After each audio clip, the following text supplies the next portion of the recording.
This programme was made with support from the National Lottery Heritage Fund.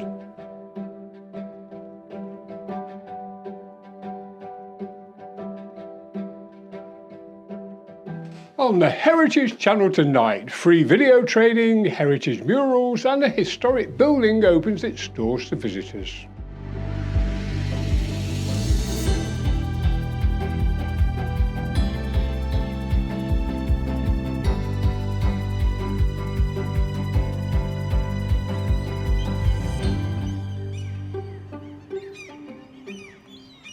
Welcome to the Heritage Channel, where we explore the fascinating history and heritage of North East Lincolnshire. As work on the Horizon Youth Zone in Grimsby is nearing completion, we caught up with Arts and Heritage Coordinator Hayley McFun to see how young people will be encouraged to explore their local heritage. What we'd like to do is embed topics across the whole youth zone, so it might be that we would look at themes like Chinese New Year, International Women's Day, Black Heritage Month, and do something in each of the rooms that is relative to that topic but that young people actually want to be there as well, because obviously everything that we do is youth led. We've got the YPD now, and we hope to have a youth voice moving forward, so I'd like to pass a lot of things through them to make sure that we're on point, that we're relevant to what their interests are, that they actually want these things going on. And for me, arts and heritage really underpins a lot of what we'll be offering. So we'll be using our heritage as starting points for particular projects. So I'm currently meeting with lots of our potential creative partners where we might deliver a weekly offer of poetry writing, creative writing that could turn into something like a theatre production that is based on stories of the docks, that is based on our Viking heritage, that is based on a now-ness as well. So not just looking at things like our fishing heritage, but what was attached to that was hard-working communities, women left at home, you know, all of those stories coming through and going, how does that mirror now and what is it going to look like in the future? So where do our women exist now in the town, and how can we use their stories to create something? So arts and heritage aren't two separate topics across the youth zone, they'll be underpinning a lot of what my programming might look like. Grimsby Town Football Club have been exploring their 145-year history in a fascinating project funded by North East Lincolnshire Council and the National Lottery Heritage Fund. A recent exhibition at Blundell Park included stories, photos, archive footage and memorabilia. The project is funded by the lottery funds. The heritage of Grimsby Town is very, very important, and it became a big talking point in the town probably 4 or 5 years ago. We opened a hub in the main shopping centre, and we got very good turnover of people coming to have a look at what we were doing, and they expressed an interest in the heritage of Grimsby Town. Since that day, we've worked on it to bring it as it is today. They can expect to see Grimsby Town from 1878 to the present day, and all years in between. There's been some ups, there's been some downs, and we've got them all. I found out things today even that I didn't know, and it's for a font of knowledge, it's wonderful. Anyone that's interested in football or Grimsby Town, they cannot be anything else but interested and impressed by what's going on here. We're looking obviously to keep it going in the future, and hopefully we will find a permanent home and it will become a permanent exhibition. To complement the exhibition, a documentary film providing unique insights into the club's history will be broadcast here on the Heritage Channel later this year. The fascinating story of Grimsby Town Football Club is told in a new documentary film which charts the highs and lows of the Mariners' journey from its founding in 1878 to the present day. Featuring contributions from players, staff, owners and loyal fans, the film will take you behind the scenes of this ancient club to reveal its remarkable history. The recent open day at Lincolnshire Community Trust included tours of the historic Weelsby Hall.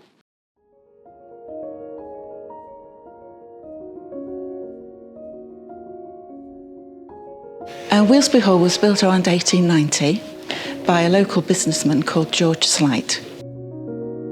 George was the sort of Alan Sugar of his time. He was a very wealthy man, and he was in his mid-30s when he had this house built at a huge cost. He started off in a farming family. He used to sell cockles down Cleethorpes Beach, and he became, in the end, the owner of the largest private trawler fleet in the world. He did a lot of good in the town as well, community projects, building things, pubs and social rooms. The house is built in the Italianate style. That's very common because you can see of the materials that have been used. The mosaic floor, the very intricate carvings everywhere, lots of glass, lots of marble. It was a very modern style house for the time. When you come through the main entrance here, you get that real hit as you walk into the building. There's very little that's not original in this particular hallway. We don't think the fireplace is original. There would have definitely have been one there, but it's a bit small for the size of this hall, so we think at some point it's probably been replaced. There were very few servants actually living in. They tended to come in and work and then go back out again. As we go through that doorway there, that's where you have the kitchens, you have the linen cupboards, you have the storage rooms, and a couple of other rooms which we're not quite sure what they were used for. This is the servants' staircase, the back stairs it would have been known as, because the servants would not have used the main staircase. This would have been the huge pantry, but it's massive and it goes up about like 3 floors and really long, high ceiling, and all stacked up, and you would have needed steps to be able to get things off the top shelf. This room was the main drawing room. Very different in character and style to the rest of the house. I always think it's much lighter and brighter. This is where particularly the ladies would have had people over for tea, perhaps had a piano playing. They would have displayed all the best china and all everything that they wanted to show off, really.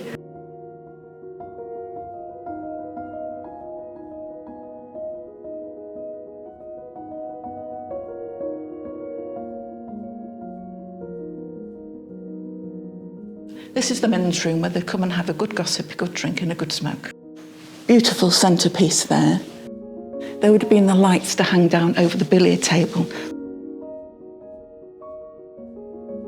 Along here, probably, because it's the best place for it to be, the scoreboards and all the racks were stored there.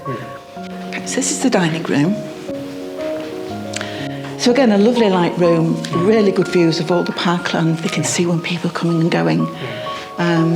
A really beautiful room and a spectacular fireplace in such good condition. Oh, yeah, wonderful. Yeah.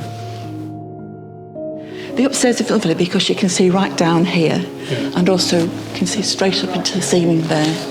And if you look up there, the green painting there, look, that's all original there as well.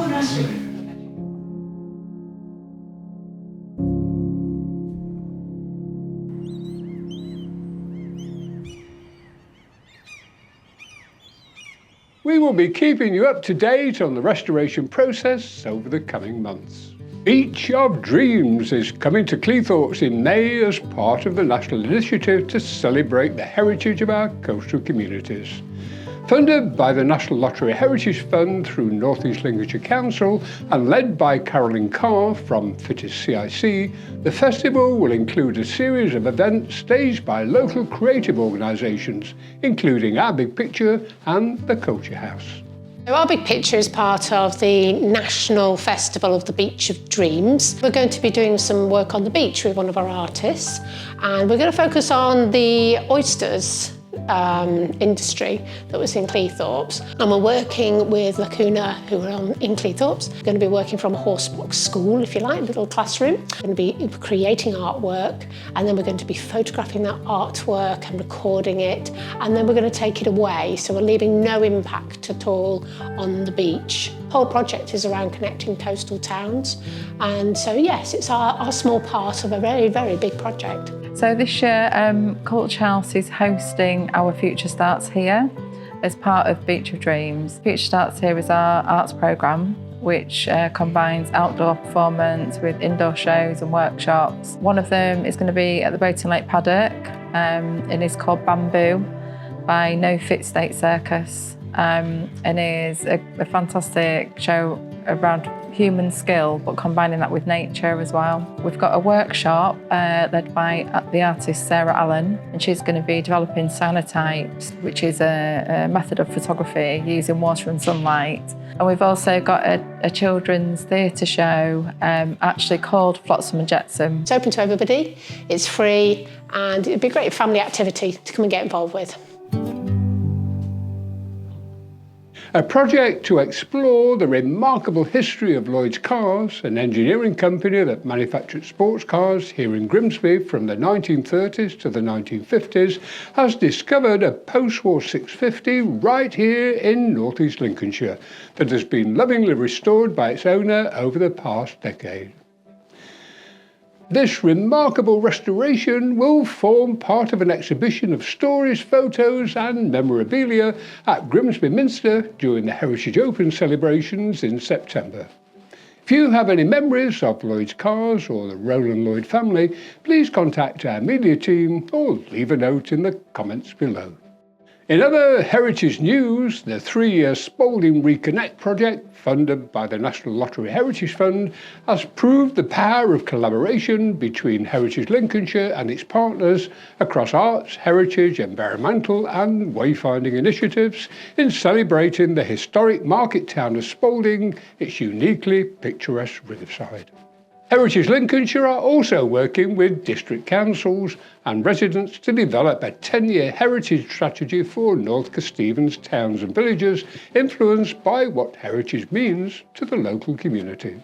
A visit to the immersive exhibition and tour of the Ross Tiger at the Grimsby Fishing Heritage Centre should be on your list of things to do this summer. But if you can't get there in person, you can enjoy the exciting range of videos and games on their website to educate and entertain. And the Grimsby Cleethorpes Civic Society and Cleethorpes Promenaders are hosting a talk by acclaimed author and broadcaster Dr. Catherine Ferry on her latest book, 20th Century Seaside Architecture. The event at Papa's on the Pier on the 23rd of May promises a fascinating look at how Britain's coastal communities have evolved. Book now at Ticketmaster. Oh, that's all from the Heritage Channel team tonight. Thank you for watching, and we look forward to seeing you next month for more heritage news, views and stories from our historic coastal community.